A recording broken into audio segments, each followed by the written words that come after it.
పవన్ కళ్యాణ్ గారు ఏరుకోరి ఆ శాఖ ఎంచుకున్నారు. పంచాయతీరాజ్ గ్రామీణ అభివృద్ధి అంటే విలేజెస్లోకి వెళ్ళి రోడ్లు వేయడము, కాలువలు కట్టించడము, ప్రతి ఇంటికి మంచినీటి సదుపాయం ఏర్పరచడం, ఇలాంటివన్నీ కూడా వీధి దీపాలు ఇలాంటివన్నీ కూడా చాలా బాగా చేస్తున్నారు. అందరూ కలిసి వస్తారు. ఎవరు ఆఫీసుల్లో కూర్చోవడం లేదండి, ప్యాలెస్ల్లో కూర్చోవడం లేదు, ప్రజల మధ్యనే ఉంటున్నారు. నారా లోకేష్ కావచ్చు, పవన్ కళ్యాణ్ గారు కావచ్చు, చంద్రబాబు నాయుడు గారు కావచ్చు, అందరూ కూడా.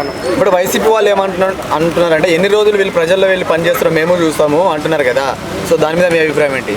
10 సంవత్సరాల వరకు మళ్ళీ వీళ్ళ టీమే ఉంటుంది. తర్వాత దేవుడు ఏం చేస్తాడో తెలియదు. కానీ ఇంకా నెక్స్ట్ 2029లో కూడా ఈ ఎన్డీఏ కూటమి వస్తుందని నేను అనుకుంటున్నాను. సో ఓవరాల్గా ఒక మాటలో ఈ 1 మంత్ గవర్నమెంట్ గురించి మీరేమంటారు?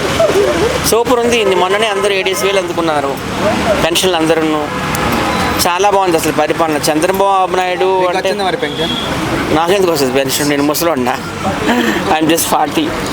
సో పరిపాలన అంటే చాలా. చంద్రబాబు నాయుడు చెప్పని అవసరం లేదండి, ఆయన ఫస్ట్ టైం సీఎం కాదు కదా, 4వ సారి ఇది. అంతకుముందు ఎన్టీఆర్ గారు 3 సార్లు చేశారు. సో టీడీపీకే 7 సార్లు అవకాశం ఇచ్చారు ఆంధ్ర ప్రజలు.